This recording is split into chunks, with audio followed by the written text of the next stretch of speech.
wabarakatuh. Kami dari kelompok 1 ingin mempresentasikan tentang manajemen risiko pada Bank BCA pada tahun 2022 dan 2023.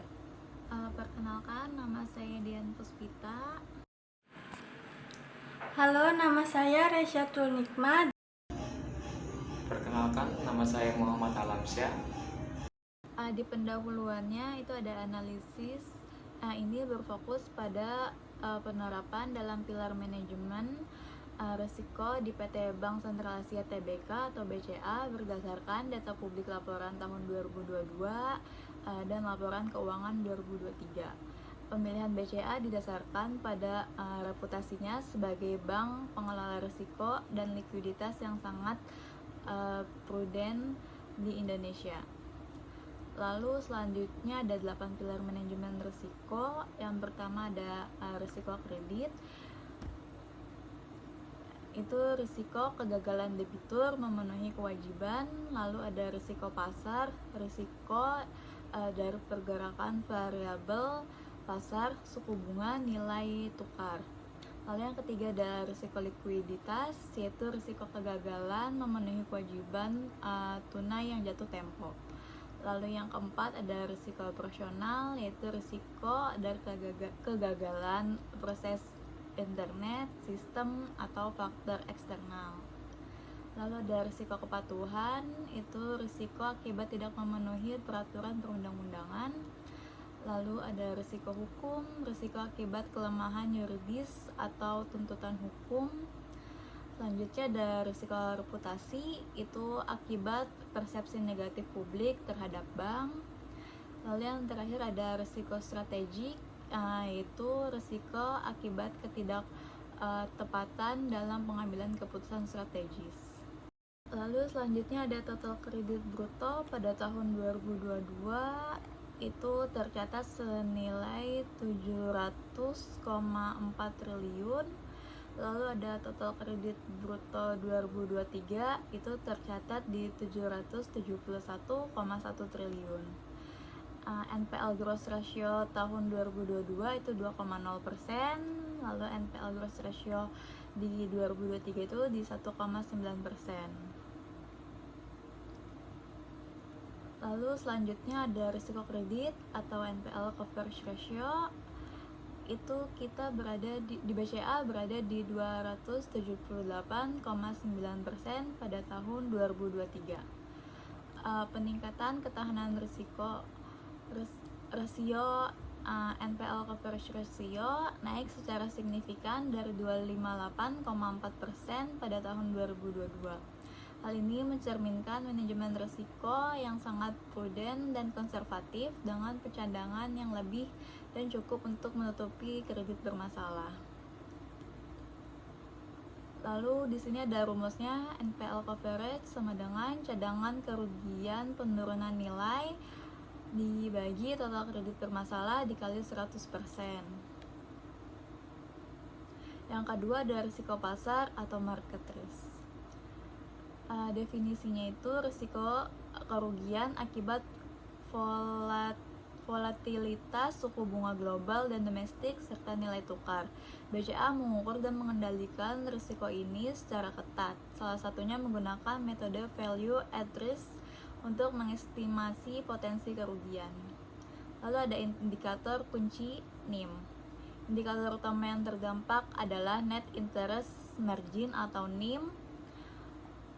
Itu bisa disebut juga margin bunga bersih dengan rumus NIM pendapatan bunga bersih dibagi total rata-rata aset produktif dikali 100%.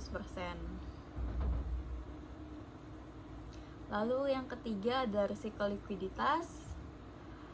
Bantalan likuiditas sangat kuat. LCR meningkat tajam sebesar 48,7 pp dari 330,5% pada tahun 2022. Ini menunjukkan bahwa signifikan meningkat aset likuiditas atau HQLA relatif terhadap potensi kebutuhan dana darurat. Ini menegaskan strategi yang sangat konservatif dan anti risiko likuiditas. Yang keempat ada risiko operasional atau efisiensi.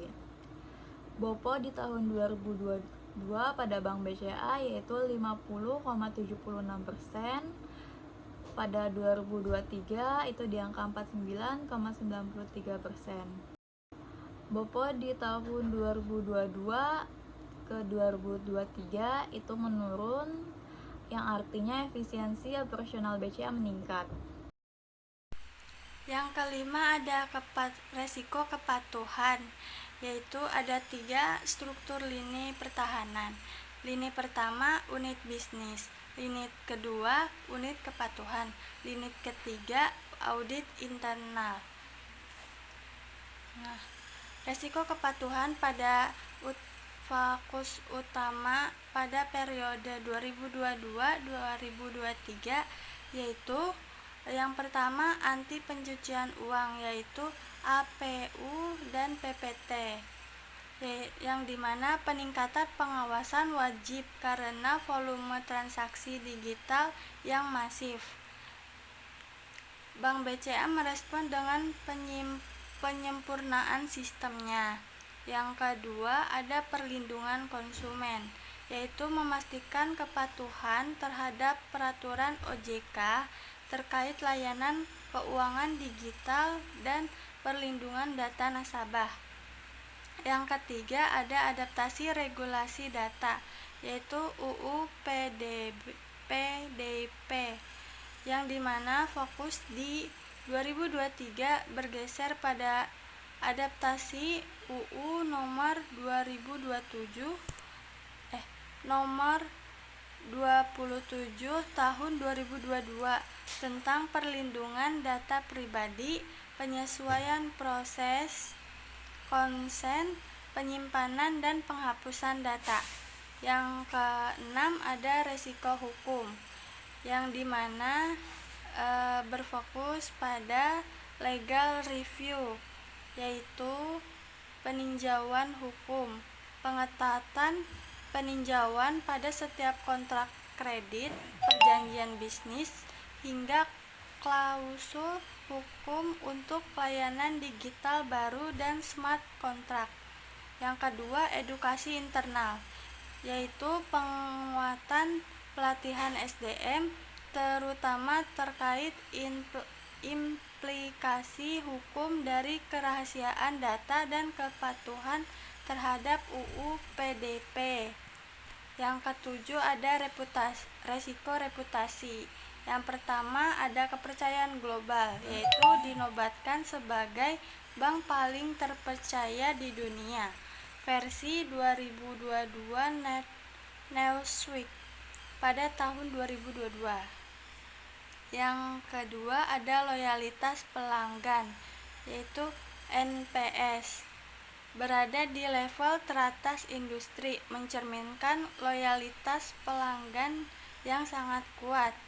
Yang ketiga ada pemberitaan negatif, di mana volume pemberitaan negatif sangat rendah.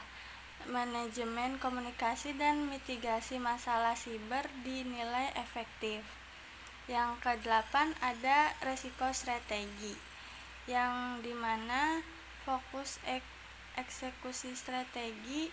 Yang pertama ada digitalisasi, yaitu keberhasilan mitigasi pelanggan ke ekosistem digital baru, yaitu MyBCA, dan integrasi layanan beyond banking. Yang kedua ada pertumbuhan kredit, yang dimana fokus pada pendorong utama, yaitu kredit konsumer dan komersial, sambil tetap menjaga NPL rendah. Yang ketiga ada integrasi konsumen, yaitu peningkatan sinergi dan integrasi dengan anak perusahaan seperti Bank BCA Digital dan Wallet Management. Lalu kesimpulannya, BCA menunjukkan manajemen risiko yang sangat prudent, konservatif, dan didukung teknologi selama periode 2022 sampai 2023. Kualitas aset NPL membaik, bantalan likuiditas atau LCR sangat tebal, dan efisiensi operasional atau BOPO terus meningkat. Bank berhasil mengelola risiko di tengah lonjakan transaksi digital dan adaptasi regulasi baru. Sekian presentasi dari kelompok kami, kurang lebihnya mohon maaf.